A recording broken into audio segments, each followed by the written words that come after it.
Inspirational. Powerfully refining. And unapologetically controversial. Conversations with the Royal Empress. The entire world knows the secret of who you are. Now is the time to step into your queendom and become the Royal Empress that you're meant to be. One woman at a time. Conversations with the Royal Empress. Now Akila, she's the analytical Empress. Akima, she's the Empress that will challenge you. And Lakisha Nadira, she's the Empress who tells it like it is. Now, straighten up your crown and be elevated through conversations. Conversations with the Royal Empress.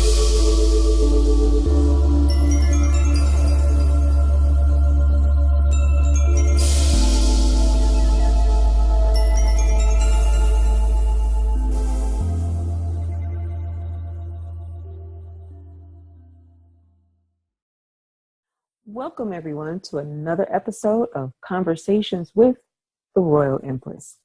I am Akila Shabazz, and joining me are my fellow co-hosts, Dr. Hakima J. Muhammad and Lakisha Nadira Muhammad. Our topic is one we think that most Black women can relate to. We certainly relate to it, and we're pretty sure that you will too. Our subject today is I'm Not Your Superwoman. The Black woman, overworked, overwhelmed, and over it.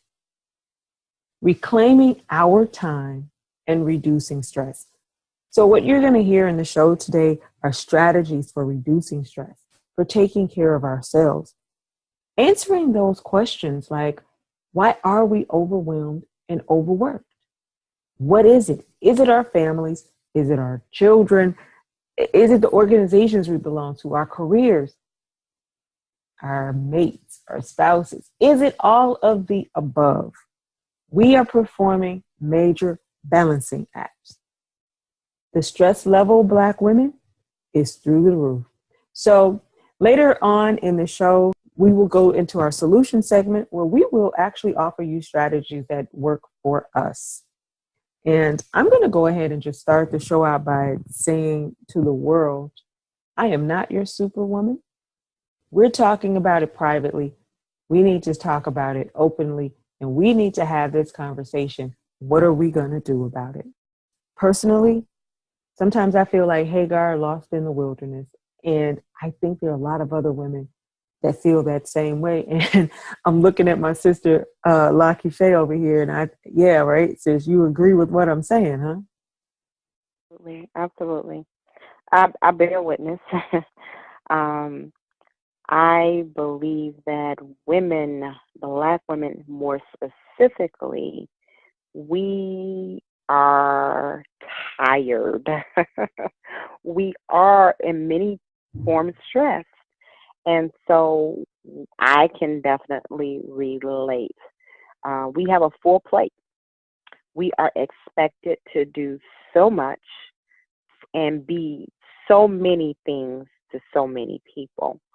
So it's easy for us to fall in the category of looking and appearing as if we are superwomen, mainly because that's what people expect us to be. You know, over the years, throughout history, throughout the annals of time, Black women have really been looked upon as superwomen. That superwoman, not just by her male, her mate, her husband, her spouse, not just by her children, but society has always looked at us as the superwoman.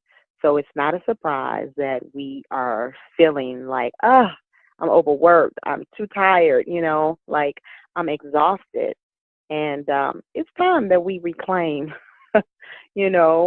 our time and not be overstressed, overworked, because that's exactly where we are as a whole, I believe. And statistics say so. There's an article that I would like to discuss that I read. It's an article in the New York Times that came out April of this year. And the title Okay. of the article is called "The Strong and Stressed Black Woman." And Hmm. and I'm going to read a paragraph in it because it was just so spot on. It says, "The strong Black woman is a cultural icon." And so when I read that first sentence, I said, "Oh my God, it's just, as Black women, that's just what we believe that we're supposed to be, strong Black women." So let me finish. The strong Black woman is a cultural icon, born of Black women's resilience in the face of systematic oppression that has dismantled families and made economic stability a formidable challenge. She is self-sufficient and self-sacrificing. She is a provider, caretaker, and homemaker, and often she is suffering. Now, this article was written by a sister. She's also a psychologist as well. So in the article, she talks about Black women, and just when she's counseling them, there was sister in particular it was like a secret session because, in our community, seeking help from a psychologist is frowned upon. So in her experience of dealing with Black women is that as Black women, we have to constantly have this facade that we are strong, that nothing bothers us, that we can't be weak. And so I thought, man, that's just very spot on to our topic today, because we, even though we always said it was a song, I forgot the artist's name who made it. We say, "I'm not your Superwoman," and Alicia Keys also did a song about Superwoman, but we believe Karen wholeheartedly White. that we have to be that. Yeah, Karen White, you're right. It's like we believe wholeheartedly in our mind and by our experiences from either our mother, our grandmother, or aunties that we have to be a superwoman in order for our nation to sustain. And she's right. But you know what? I think that we have worn that cape. Many women have worn that superhero cape where they think that we have to do everything for everybody. And in doing everything for everybody, it's like we don't take time out for ourselves. And we pay a heavy price for that. I mean, how many of us have sat on the phone with our friends just venting, just trying to download everything that we go through? And it's like the only other people that really understand where we're coming from is other Black women who are going through that same thing. Sometimes I think we wear it like a badge of honor. Like we're supposed to be all of this, and I've heard people say, the Black woman is Superwoman. She's incredible. And really, yeah, we do have those Superwomen characteristics. But when do we take time for ourselves? We're constantly Well, trying to pour from an empty cup. this is so true, Akila. This is so true. When do we take time for ourselves? And as you stated, this is something, again, that people, everyone really, has always looked at the Black woman as being that super strong woman. You're talking about capes. Hell, we got every color. We got orange, black, green, yellow, purple, pink, lavender. We got every color cape that there is with an S, representing the super Black woman. We dress it up. We even got heels to go with the cape and a crown too, because we've been taught that the only way for us to actually be is to be that strong Black woman. And this is historical. If you look at how we've been viewed and how, or what people have expected of us, we were women who supplied our natural milk to give to other women's children when we couldn't even feed our own. Meaning we were the women who breastfed other people's babies. Imagine that. And then having to go home and hear your babies are looking and wishing that they can nurture off of the natural tenderness of their mother's golden milk. Here we are, women who were in the cotton fields at one point and then end up going into labor right there in the cotton fields, giving birth, and then not getting any time off, but expected to be back the next day to aid a family that wasn't ours in supporting their household. So this is something that has followed us for a very long time. And just think, anything that's done over a period of time, over and over and over again, it almost becomes natural. It becomes something that you get used to. So in our case, we got used to it. So we got used to being served this or being of service to someone else and expecting, knowing that that was something that was expected of us and us not expecting anything less. Then having to come home, taking care of family, taking care of our spouses, and all the other things that we do. So again, this is something that we are just used to. But is it even natural? Is it even natural? We've been guinea pigs in just about every medical science project there is. They've used the Black woman to pick not only her brain, but to pick her body, to put her out on display, to find out what works medically. The Black woman. So it's been expected. It's been just what people have done, including ourselves. Lakashay mentioned something about us wearing a strong Black woman as a badge, and it's interesting that you said that, because her name is Dr. Inger E. Burnett Seigler is the name, or what's printed as the name of the person who wrote the article or who was being interviewed. But anyway, in the article that is written by the person, they mentioned something about us as Black women wearing a strong Black woman label as a badge of honor. It's like we're very proud of that. We don't want the world to see us crack. But silently, we're suffering mentally and physically because of that. So I just wanted to point that out.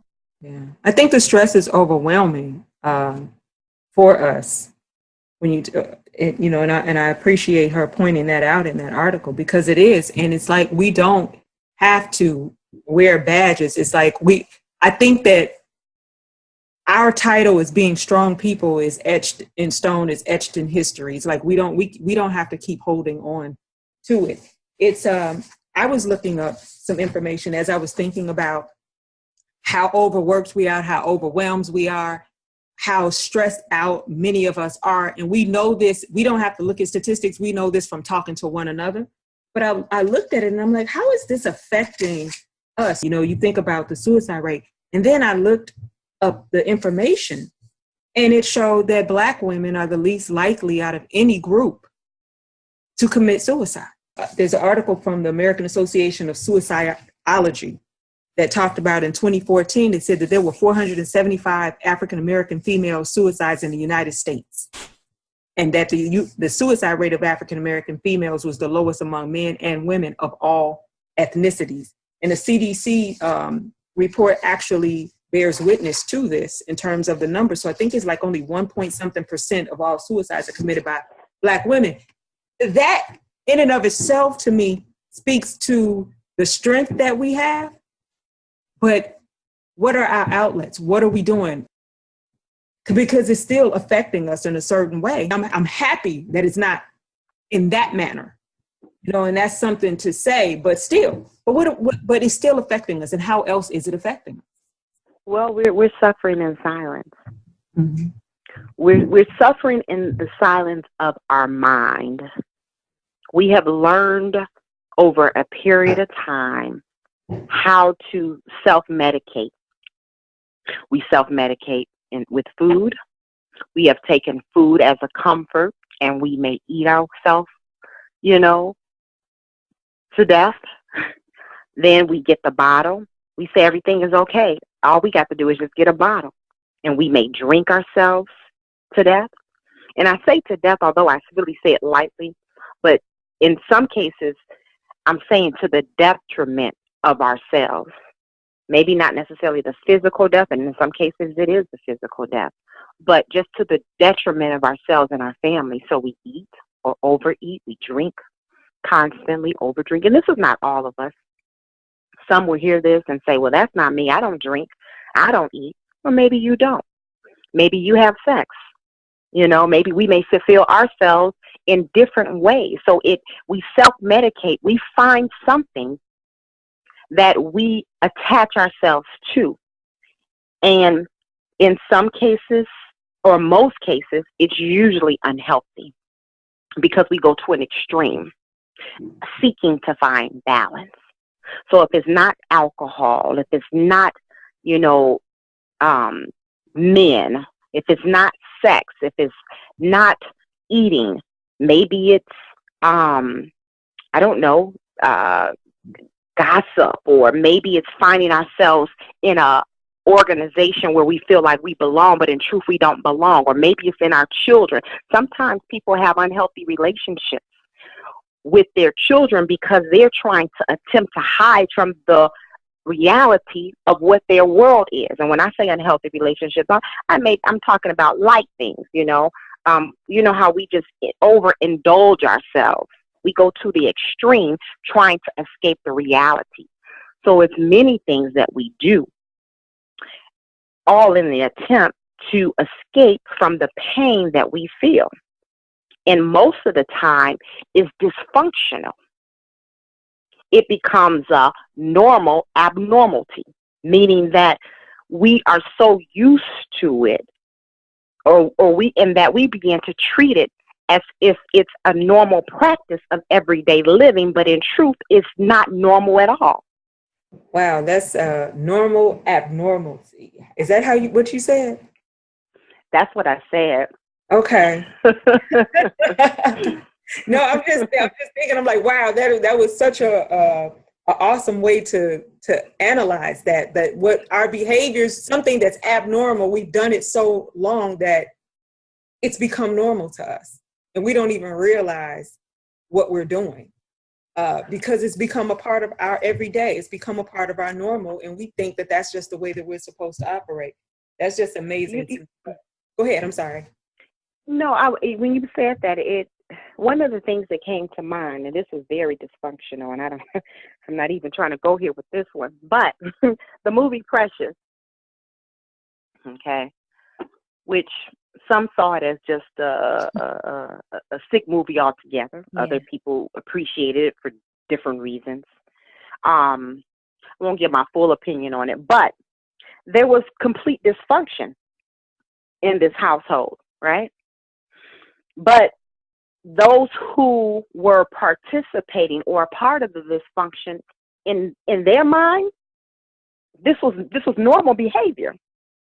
So it became a normal abnormality. Look at people who are in situations where they are abused, and it has become norm in their household. If something is the norm in your world, you don't see that there's anything wrong with it. And maybe when you even are around other people where they're actually doing normal things, you're looking at them weird because this is not your norm. So that's what I mean. I just wanted to kind of give a little more definition to what I was trying to get across. It basically is something that in your mind, because it's been taking place for so long, like if you come home to a house where everybody in the house is using or misusing, using drugs, that may not be my norm, but that might be your norm. And so anything other than that, that's just normal. You're walking over it, or if you go to someone's house. I remember growing up, real talk, I had neighbors, and when I went to their house, they had infestation of bugs, roaches in particular. That was not normal for the house that I grew up in. But when I went to their house, they acted as if that was normal. I mean, they crawled all over the places. I would literally freak out. And my grandmother, she would be, before I came back in her house, she's like, look, if she didn't just about get me out of all those clothes, because, like, you're not bringing this back in my house. But the point that I'm making is in their house, that was normal. I mean, they crawled up the walls. You could look in the ceiling. They would drop from the ceiling. No judgment here, but that was not my reality. So that was not the norm for me, but that was normal for them. It was no big deal. It was like, oh, roaches, rats rolling through the house. So when we are, as Black women, we have been functioning unfortunately, in situations where we are so used to pain, we're so used to being stressed out, we're so used to being tired.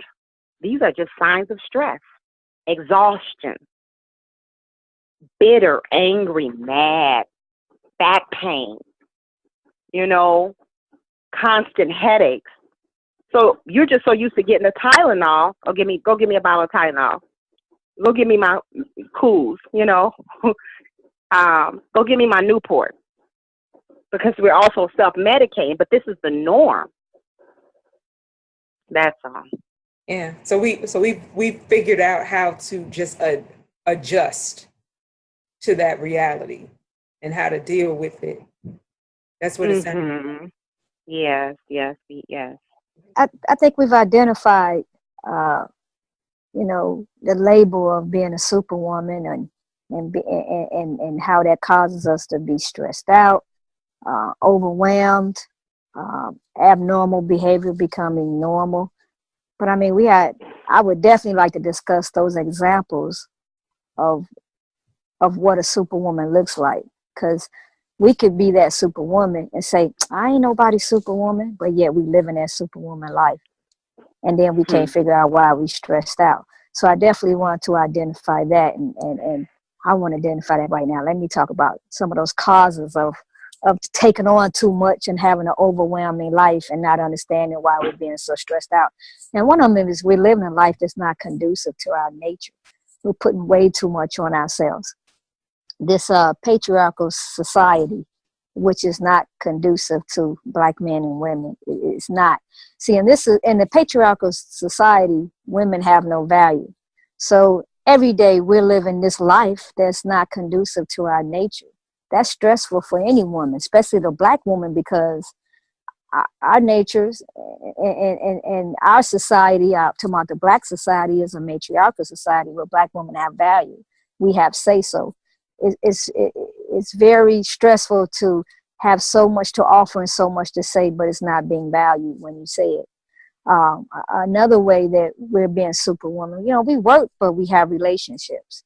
And those relationships can be demanding. Now, after working a 40-hour work week or 60, 70-hour work week, you got to give 20, 30, 40, 50, 60, 70 hours to a relationship. Yep. Now, if that ain't a superwoman, we wearing all kind of capes with, as Lakasha you mentioned earlier. Another one is motherhood. I mean, after working those hours, what we have to do, help our children with homework.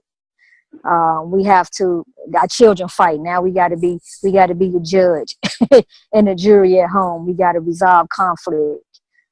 It's so much involved in being a motherhood. Our children tell us about the problems of their day, and now we have to be counselor after dealing with so much that we had to do in the day.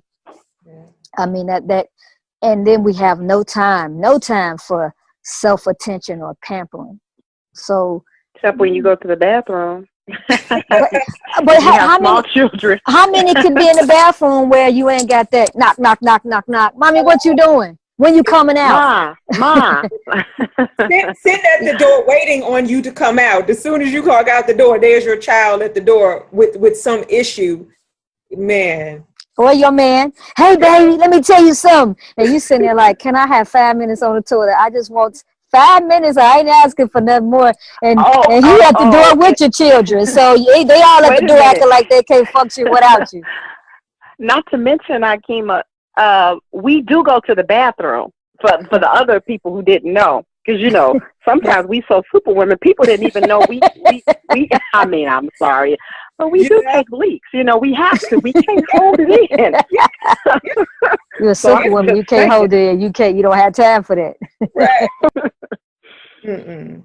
Oh, man. I mean, we laugh about it, but see, Black women are very great at laughing to prevent from crying, right?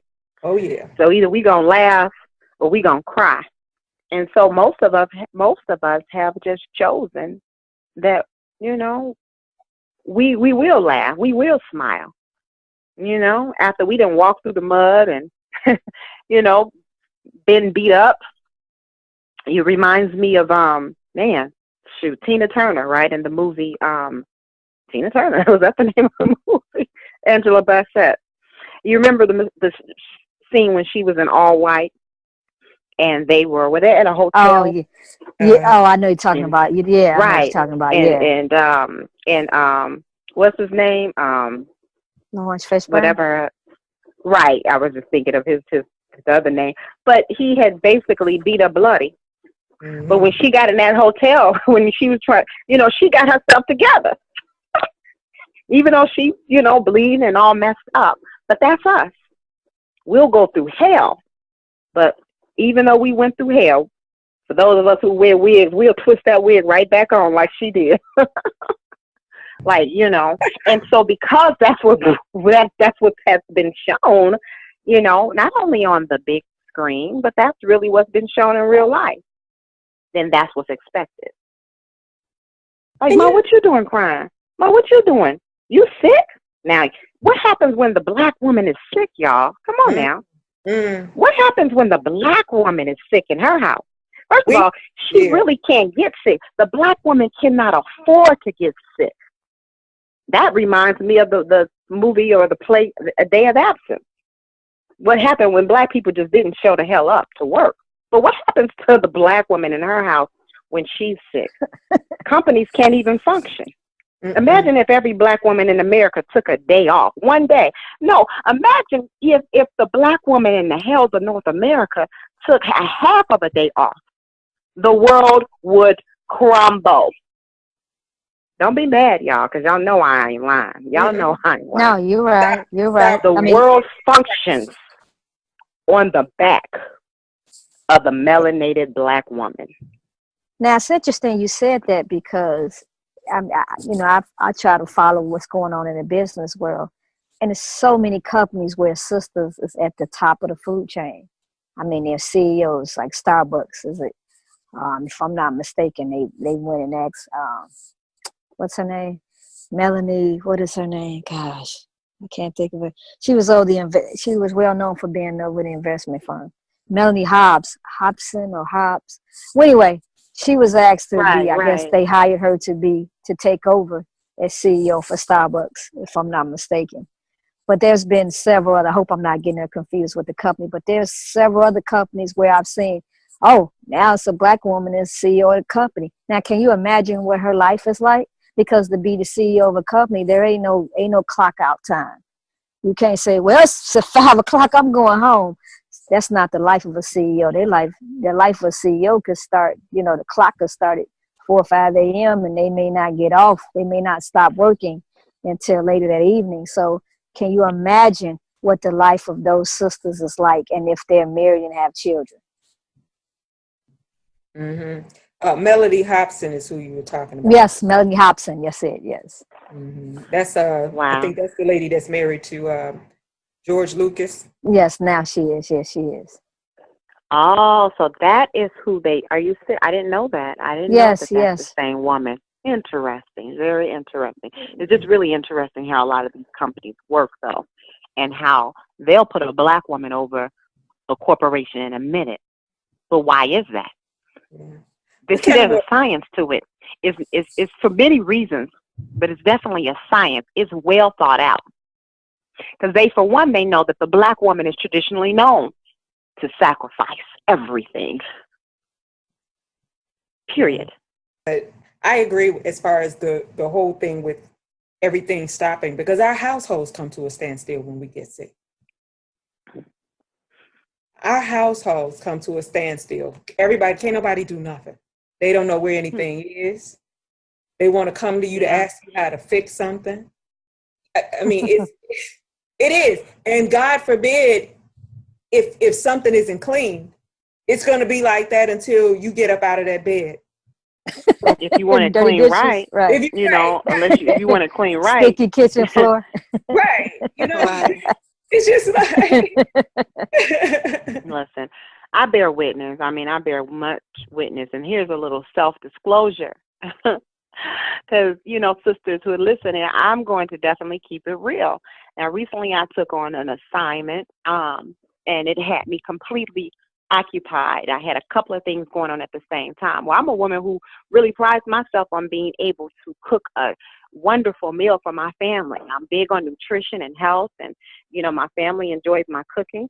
And do you know that during this time where I was preoccupied with these many assignments, one in particular, but it just took over, and I happened to notice that, Dad, I had not cooked. And I mean, I'm embarrassed to say, but I'm just going to keep it real. And again, I'm a woman who loves to cook, and my children love for their mother and wife to come home and cook. 3 months. In 3 months, I probably had cooked 3 meals. And I'm keeping it real. Now, that is not the norm in my household. And when I didn't even realize it. I mean, thank God I have a children, teenagers, and they know how to cook. Their mother and their father have taught them well. So they weren't starving. But just when I realized that, wow, I have not prepared a meal. Real talk, 3 meals in 3 months. So that's a meal per month, a meal every 30 days. I wasn't going out cooking or getting, fast food or anything. I made sure we had groceries, but I did not prepare it. And when I sat down and thought about that, that hurt me to the core. Because here's something that's extremely important to me. And for a quarter of a year, almost, I've only made 3 meals in 3 months. Damn. What was it that I was doing that was that important that it took me off of my square? Well, I was distracted by other assignments that I chose to take on. And so that's just me and my situation. I'm pretty sure that many of us sisters out here listening can relate or have experienced the same thing. And you talk about stress. So when you're not eating healthy, but in my case, like I said, my children, thank God, they could cook a meal. But what happens when you're not eating healthy and when you're pulling up the fast food and when you don't have many choices because work calls? 50 plus years ago, work called maybe, or 60, 70 years ago in the field, maybe that was your work calling. Now it's corporate America. Or maybe you're a nurse and you have the midnight shift. Then you have to rush home early in the morning to get your children off to school because you got to do what you have to do. Or maybe you're a teacher teaching children all day long, and then you got to come home and teach your own. We wear many hats, many capes. But if we're not careful, then we're going to get stressed. That's not even a question. If we're not careful, we will become imbalanced. And then the next thing you know, now we got a headache. Now we got a backache. Now our arm doesn't feel well. Now we're stroking out. Yeah. I think not just the women listening, I think all of us, all 3 of us can attest to all of this stuff as well, because I think really what struck me when you said that abnormal being the new normal, it struck me because I realized how much I do and didn't realize that this is actually not really normal to just do all of this stuff. Maybe it's become the normal for Black women because we're so used to juggling. But somebody told me, it's like, girl, what are you doing? I said, nothing. What you been up to? Nothing. And then I sit here and I go, okay, you run a business. You run a household. We have this podcast show that we're doing. I have retreats that I'm planning, trips that I'm planning. And so you got all of these projects that you're working on. And I'm sitting there saying, I'm not doing much. And somebody stopped me one day and they said to me, excuse me, did you just hear yourself? But we have psyched ourselves out to the point where we think that taking on all of these things, that it's, okay, it's just what I do. But then again, when do we take time out for ourselves? And I see my sister over here looking at me, Hakima. I'm interested that you said that, we have to say no. We have to learn to say, I can't do that. Yes, But that Lord. goes back to that label of us feeling that we have to get out of that label. And there's nothing wrong with being that extraordinary woman, that royal empress, and still saying, no, I can't do that. Because like for me, I do my double shifts, and I still married. I still have my children. So it creates that stress if I'm not giving my husband his time. It creates that stress for me if I'm not giving my children that time, if I'm not counseling them when they need to be counseled because they're teenage girls. So I have to be there for them. So it creates that stress when I can't, wait a minute, I haven't even spent time with my mom and dad. I got to do that. So, I mean, we create this stress for ourselves when we start to put our job first, because as Black women, we'll put that money first because we know that's what set up everything. Okay, it's going to be hard to be a mama and you ain't got no money. It's going to be hard to be a woman, you ain't helping bring no money in that household. It's going to be hard to do anything without money, so we make that priority.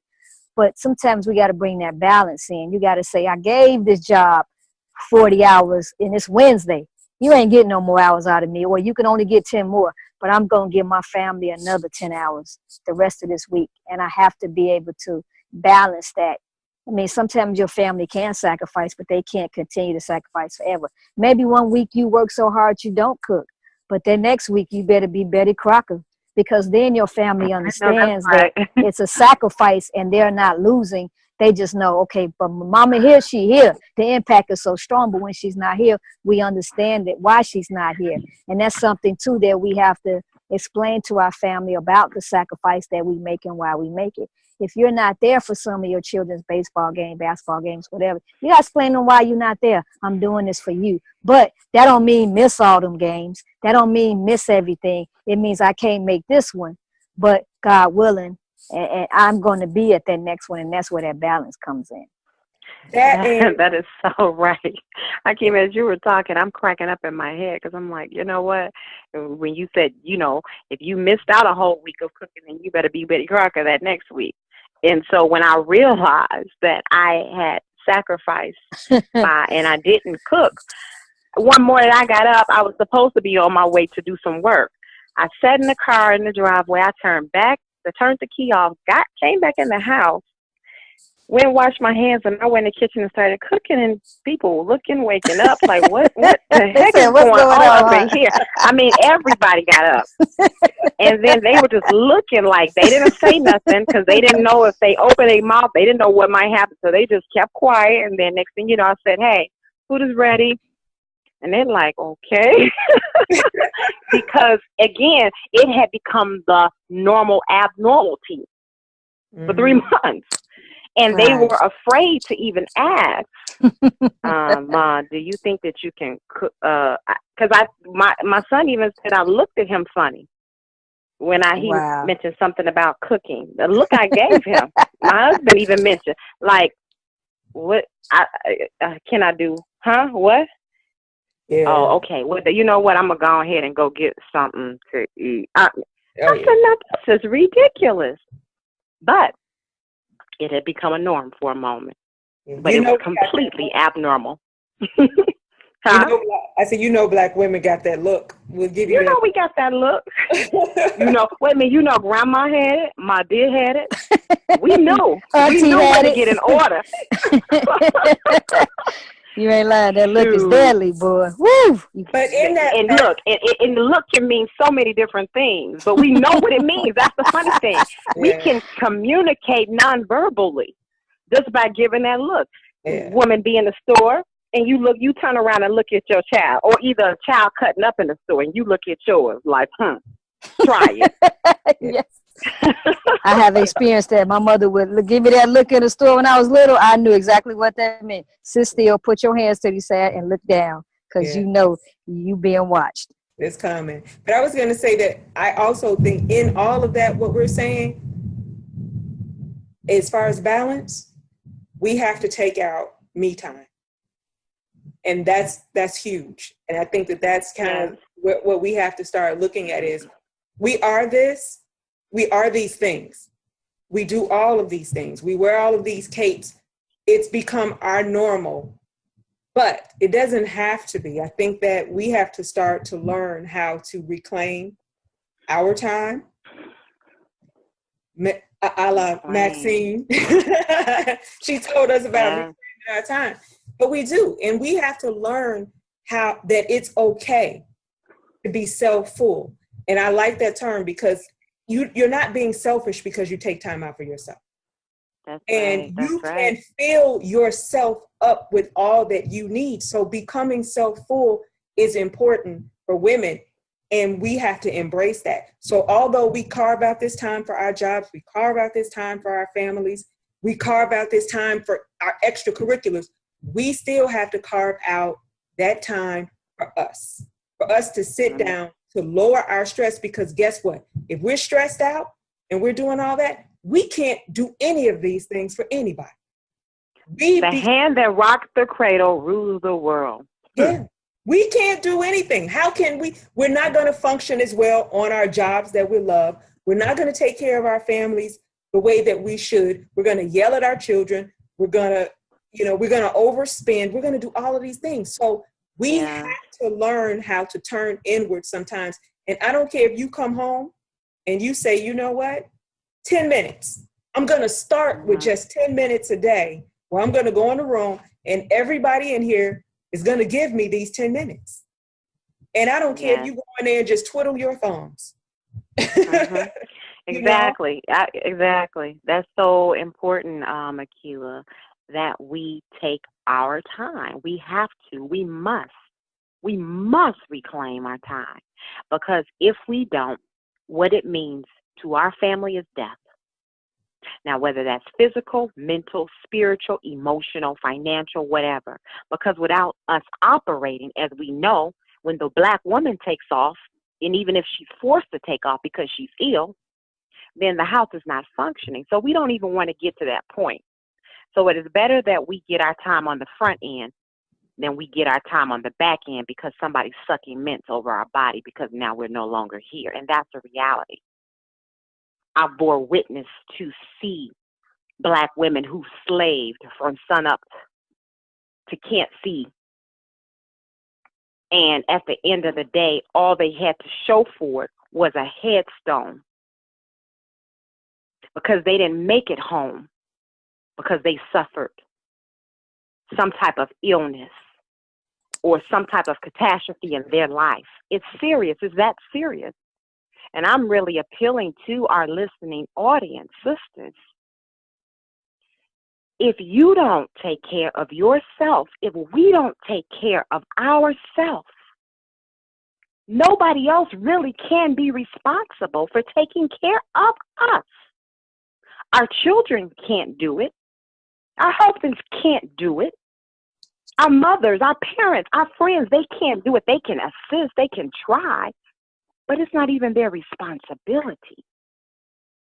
We can't be all that we can be for someone else and not be all that we can be for ourselves.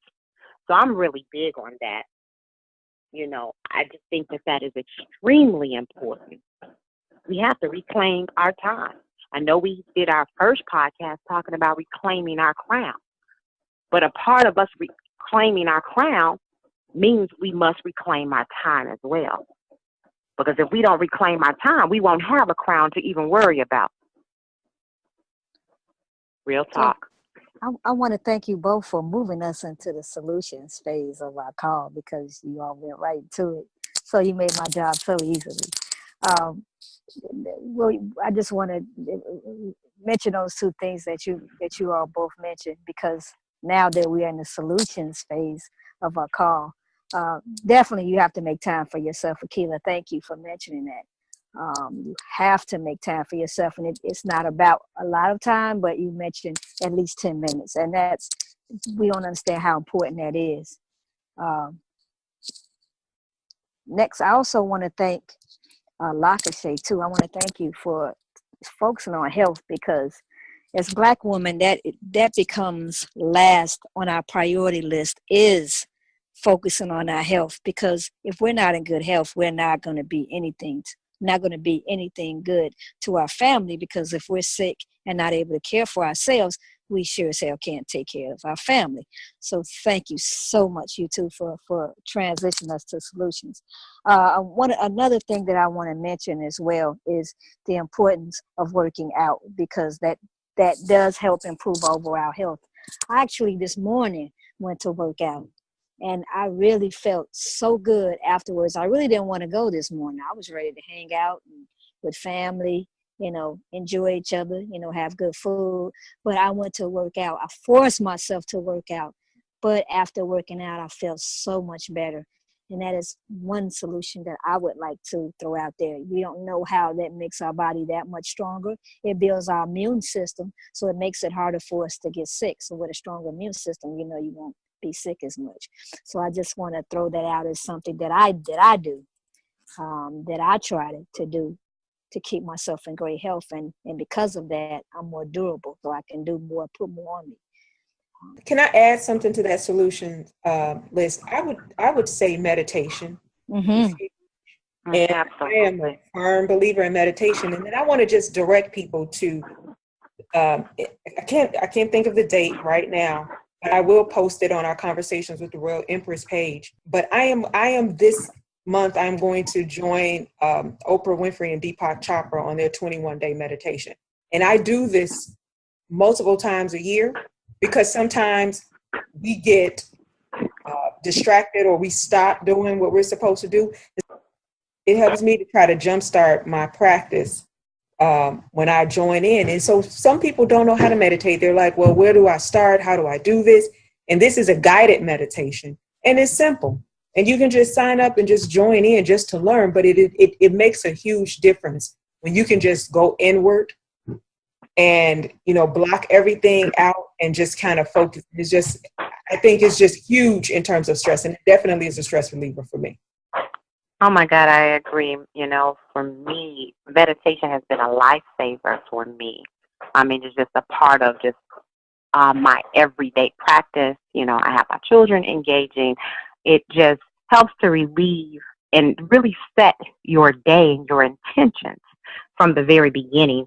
It just relieves stress that before it even gets there. It gives you the tools necessary to redirect your mind so that you can have the power added back into your life to do exactly what you need to do to get yourself through that day. So, Akilah, thank you for mentioning that. That's, one of my favorites. And, of course, prayer. I always hear the saying about prayer, the difference between prayer and meditation. And one talks about prayer being when you are making a request and communicating to God, asking, where meditation is more like receiving and listening.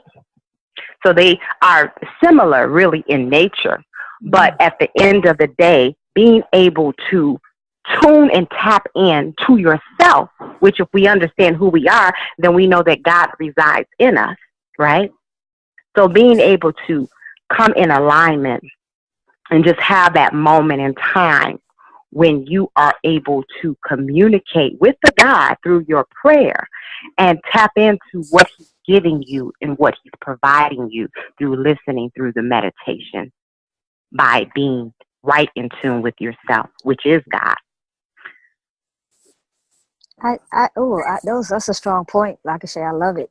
Meditation is something I'm going to try to focus on. So thank you, Akilah. Thank you, Lakashay. I love you all for that. It's going to help me be better. So please, y'all been talking about me. Well, we about help each other be better. So I really appreciate you all. Y'all been telling me you need to meditate, Akilah.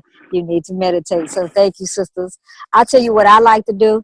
Aromatherapy goes a long way. I mean, I come in from work, yes. I'll burn my jasmine oil, and when I say it just, oh my God, it takes me from work mindset to peace. And I am loving it. When I burn my jasmine oil, I love it. Another thing that I like to do is get massages, go to a spa. Yes, we don't know how important that being pampered and having someone just focus on different parts of your body that receive stress, or stress may affect your body parts in negative ways. And just going to get a massage goes a long way. You walk out feeling like a new woman. I was so anti-massage, and a friend of mine who actually go and do massages, she says, you got to do it. You got to try it. So I went ahead and did it, and I am hooked. So I would tell any woman, go get you a massage, whether it's a foot massage or if it's a deep tissue or if it's whatever, sweetest massage, do something. And if you got to take a girlfriend just to make it a outing, go ahead and do that. It's nothing wrong with that. Another thing that is very popular, a lot of women do, is yoga. Now, that's something that I'm trying to get into. I've been trying to research Egyptian yoga. That's what I want to learn more about. But there are different types of yoga. I'm not a yoga expert, so I don't want to speak a whole lot on yoga, but that's a direction that I'm going to. So any of our listening audience, if you know a lot about yoga, please go on the Conversations with Royal Empress Facebook page. Share what you know about yoga. I need to be taught. I'm ready to learn. So please share that with me. Share that with us, and so that our other listening audience could also see it as well. We'll use that as an avenue for us to share information among each other. So those are things that I'm doing and trying to do. So. Right. Well, we're not trying to do anything. We're going to do it. We ain't trying. Yes. Positive language. We're going to remove the try from those. Yes, we're going to remove that. I love it. Thank you, like We're going to do it because it's so important, and like Dr. Hakima, like you mentioned, like Akila mentioned, there are so many things that we can do, whether it's take 5, take 10, take 20. I know for me, what I used to do, and I still do this, I kind of have made my car a sanctuary. So if I'm at a light, if I'm driving on my way to a meeting or, on my way to see a client or something, I use that time in my car to just tune out. Not like I'm tuning out where if I drive, I might hit somebody. I still have control over the wheel, but I use it as an opportunity to just, I rarely listen to the radio or music or anything like that. I mean, I do listen to music, don't get me wrong, but when I'm in the car, I prefer to listen to more uplifting, positive things. I like to listen to a lot of motivation or inspirational, uplifting things. And I use my car time as my time to recharge. And then sometimes I just turn everything completely off. My children will tell you it's usually silent, just because when I'm driving, it's so much that's taking place. I just like to tune out for a moment. I call it tapping in and tuning out, meaning I tap into myself and I tune out the rest of the world. And I create quiet. It's amazing how powerful our bodies are, how powerful our minds are, that we can create a calm, in a storm. As we're recording right now, I'm reminded of the patriot.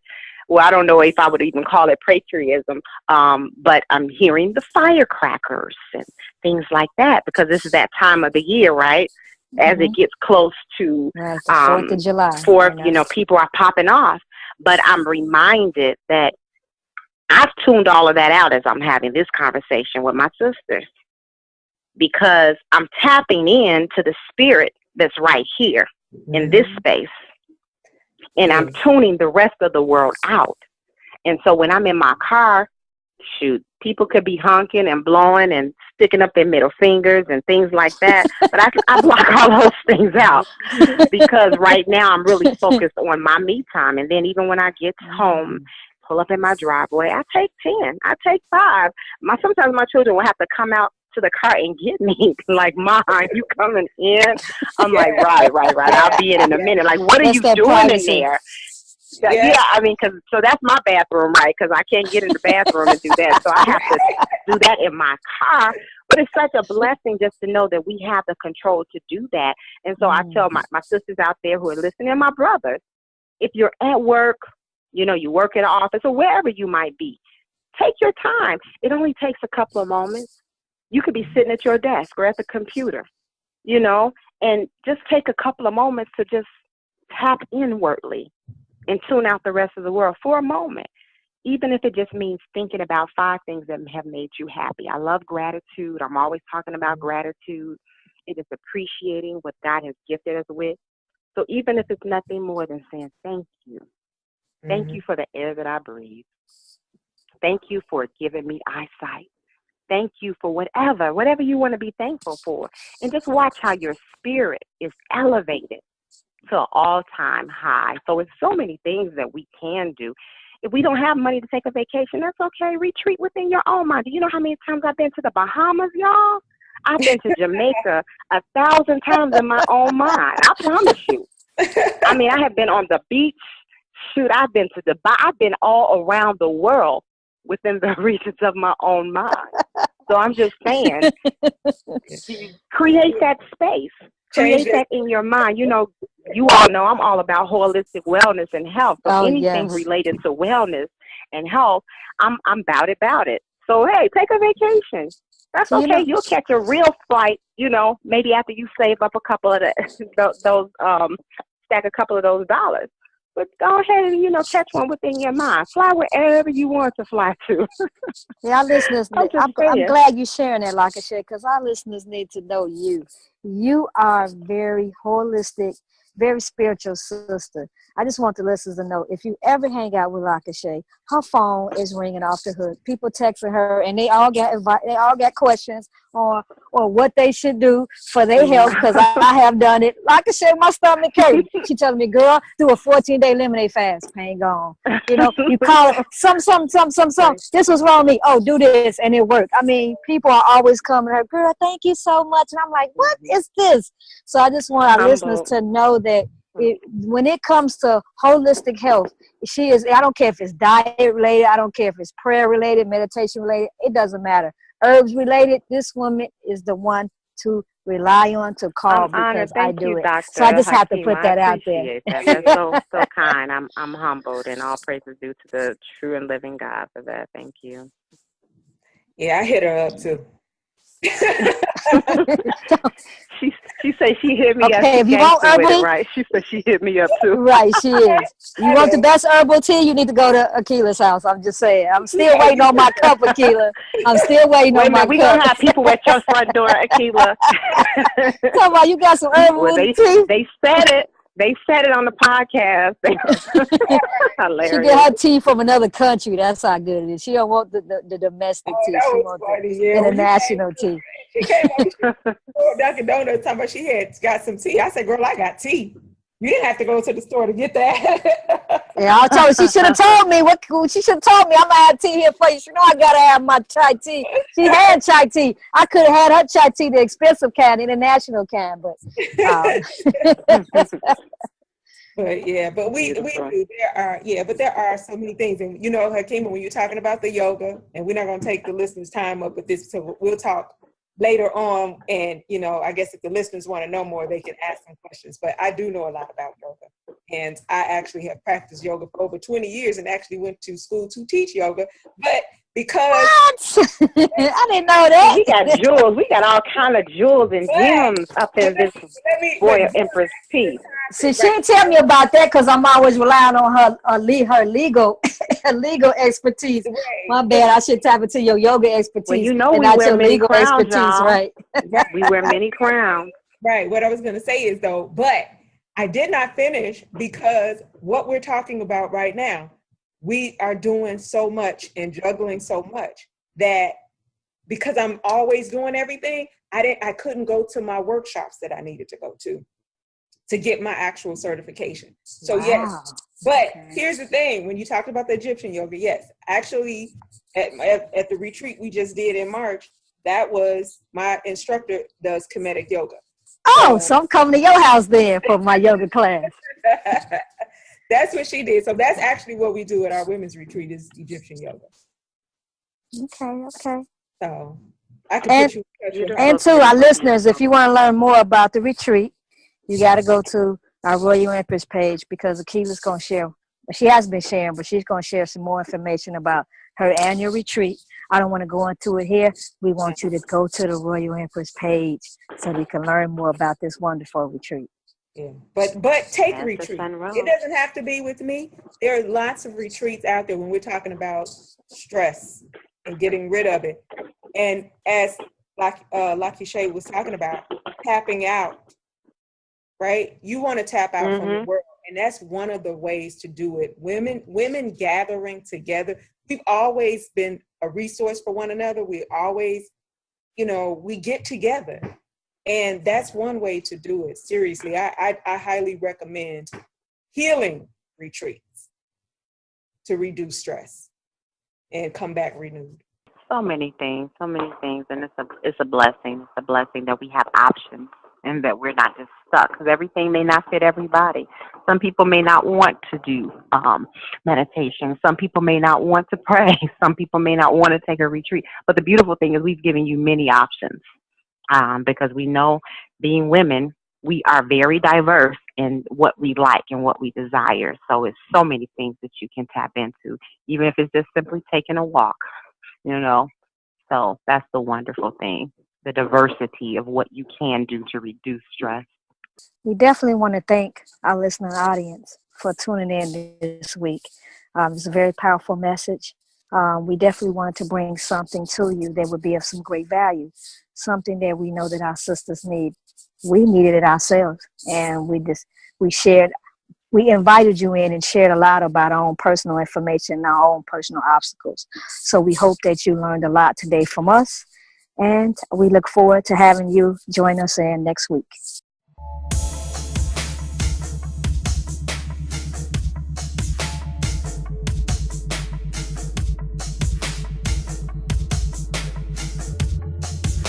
Thanks for listening to another episode of Conversations with the Royal Empress. Tune in next week for another enlightening conversation.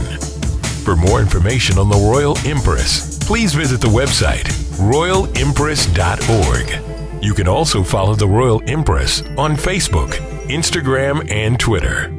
Conversations with the Royal Empress is a subsidiary of the Royal Empress organization. All rights reserved.